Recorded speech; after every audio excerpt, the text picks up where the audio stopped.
Good morning, all dear students. Today I will teach you the rest part of your 8th chapter, the birthday party. जैसा कि मैंने आपको पहले ही पढ़ाया है कि वे दोनों यानी पुनीत और स्नेहा अपने फ्रेंड के बर्थडे पार्टी में पहुंचते हैं और वहां पे एक नाइसली डेकोरेटेड हॉल में भी पहुंचते हैं, जहां पे स्नेहा सोनाली से बात करने लगती है और पुनीत को एक चेयर पर बैठा देती है।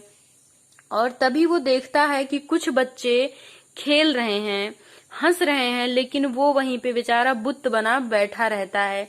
तभी वो देखता है कि हॉल के एक किनारे पे एक टेबल बहुत ही सजा हुआ, जिसपे एक केक, कुछ फ्रूट्स और कुछ स्वीट्स रखे हुए हैं, यानी कुछ फल और कुछ मिठाइयां भी हैं केक के साथ। और बहुत सारे लोग वहां पर इकट्ठा होने वाले हैं केक को काटने के लिए, क्योंकि संचित की बर्थडे पार्टी है। और ऐसा सब देख करके पुनीत के मुंह में पानी आ जाता है। अब हम लोग आगे आज बात करते हैं। ग्रेजुअली यानी धीरे धीरे everybody started gathering around the table. प्रत्येक लोग उस टेबल के इर्द गिर्द इकट्ठा होना स्टार्ट हो जाता है, यानी प्रारंभ हो जाते। गैदरिंग मतलब इकट्ठा होना। Cake cutting ceremony was to be solemnised in a few minutes. और जो केक कटने की परंपरा है, जो प्रक्रिया है, वो अभी शुरू ही होने वाली है। अ फ्यू मिनट्स यानी कुछ ही क्षणों में। एज संचित कट द केक, और जैसे ही संचित केक को काटता है, everyone clapped and sang in chorus. Chorus यानी समूह में गाए जाने वाले गान को कहते हैं, इसी को कोरस कहते हैं हम लोग। यानी जब कोई पोयम गाई जाती है समूह में तो उसको कोरस सॉन्ग कहते हैं। तो यहाँ पर भी लोग हैप्पी बर्थडे बोलते हैं साथ में, इसीलिए उसको क्या कहा जा रहा है, कोरस कहा जा रहा है। But Puneet was seeing something else, लेकिन पुनीत की नजर तो किसी और ही चीज पे है। ही सा फर्स्ट स्लाइस वाज कट, वह देखता है जब पहला टुकड़ा कटता है केक का। देन द सेकेंड, और उसके बाद दूसरा। देन द थर्ड, उसके बाद तीसरा। देन अनदर ऑल, और ऐसे धीरे धीरे यानी प्रत्येक टुकड़े वो देखता है जैसे जैसे केक कटता है। और उसके बाद the cake slices started to be passed on, और केक के टुकड़े धीरे धीरे सबको सर्व होने लगते हैं। यानी ये सब पुनीत बहुत ही निगरानी के साथ देख रहा है, क्योंकि वो है थोड़ा सा लालची प्रवृत्ति का और उसे भी केक खाना है। इसलिए उसको हैप्पी बर्थडे बोलने से या गेम क्या कहते हैं, बैलून्स फोड़ने से कोई मतलब नहीं है। उसको मतलब केवल किससे है, तो केक से है। The cake slices started to be passed on, cake के टुकड़े लोगों को सर्व करने स्टार्ट हो गए थे। Puneet was trying to control himself, Puneet अपने आप पे नियंत्रण रखने का बहुत प्रयास कर रहा था, लेकिन कोई फायदा नहीं हो रहा था। उसका मन केक खाने का बहुत कर रहा था।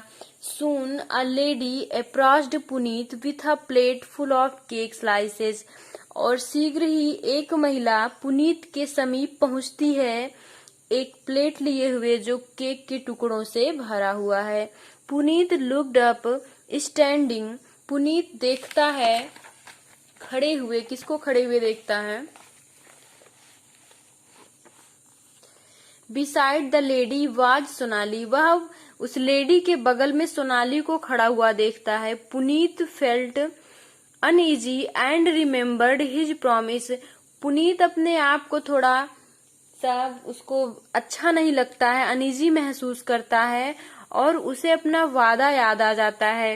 ही did not want to be a nuisance, और वह मूर्ख नहीं बनना चाहता है। एट द सेम टाइम, और उसी समय, wanted to divorce slices of course more than one, और उसी समय वो ज्यादा से ज्यादा स्लाइसेस को, डिवोर मतलब खाने की कोशिश करता है। ऑफ कोर्स यानी वास्तव में, मोर देन वन यानी एक से ज्यादा स्लाइसेस को वो खाने की चेष्टा करता है। Puneet looked around for Sneha but to no avail, वह चारों तरफ देखता है स्नेहा कहीं पर दिखाई दे, लेकिन कोई फायदा नहीं होता, उसे स्नेहा कहीं भी दिखाई नहीं देती है। Have some cake, the lady spoke softly, उस महिला ने धीरे से कहा कि कृपया केक को लीजिए। सोनाली लुक्ड ऑन, सोनाली भी उसको देख रही थी।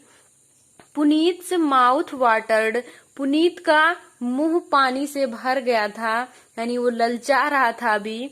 But he thought that he must refuse thrice, लेकिन उसको ये बात स्मरण थी, उसने यह सोचा कि अभी तो उसे 3 बार मना करना है। But what happens if the lady walks away on his refusal, लेकिन तब क्या होगा जब वो महिला मेरे इनकार करने पे वहां से चली जाएगी तो। Puneet was thinking for a way out, Puneet सोचता रहा और उसे अचानक एक रास्ता दिखाई दिया, एक उसके दिमाग में विचार आया। An idea flashed his mind, एक विचार उसके दिमाग में आ गया, एक सूझ उसे सूझी। ही ऑलमोस्ट क्राइड, वह चिल्लाया, नो नो नो, नहीं नहीं नहीं, मुझे नहीं चाहिए केक। यानी उसको किसी भी तरह से 3 बार मना करना था। उसने कितनी अच्छी तरकीब निकाली, क्या कहा, नो नो नो, यानी मुझे नहीं चाहिए, ले जाओ। Saying this Puneet grabbed the largest slice he could, lay his hand on his and almost gulped it. ऐसा कहते हुए ही पुनीत ने क्या किया, सबसे बड़े स्लाइस को छीन लिया। ग्रैब मतलब छीनना है, झपट के उसमें से निकाल लिया और तुरंत उसको क्या किया, खा गया। गल्पेट मतलब उसको निगल गया, यानी कूचा, उसका टेस्ट कुछ भी नहीं लिया, उसको सीधा सीधा क्या किया, निगल गया। Sorry. While Sonali burst into laughter and the lady smiled, और जब सोनाली ने उसको देखा ऐसा करते हुए तो वो हंसने लगी खूब तेजी के साथ। एंड द लेडी स्माइल्ड, और वह महिला भी स्माइल यानी मुस्कुराने लगी। Puneet busied himself in taking yet another piece, अभी भी पुनीत अपने आप को व्यस्त रखा है किसमें, एक और टुकड़ा उठा रहा है वो केक का। टेकिंग अ बिग बाइट, और एक बड़े से बाइट मतलब होता है खाना, यानी खुराक जो हम खाते हैं उसको क्या कहते हैं, 1 बाइट, यानी एक कौर कहते हैं ना, तो उसी को बाइट कहते हैं, यानी जितना एक बार में मेरे मुंह में आ जाए उसको बाइट कहते हैं। तो वो बड़ी सी बाइट ले रहा है। पुनीत लुक्ड अराउंड, और चारों तरफ देख रहा है। हिज हार्ट सैंक व्हेन ही सा Sneha giving him a stern look, और उसका दिल तो जैसे बैठा जा रहा था जब उसने स्नेहा को देखा उसे घूरते हुए। स्टर्न लुक यानी घूर रही, उसको चेतावनी दे रही है, उसको डांट रही है। पुनीत सा सोनाली स्पीकिंग टू स्नेहा, पुनीत ने देखा कि सोनाली स्नेहा से बात कर रही होती है।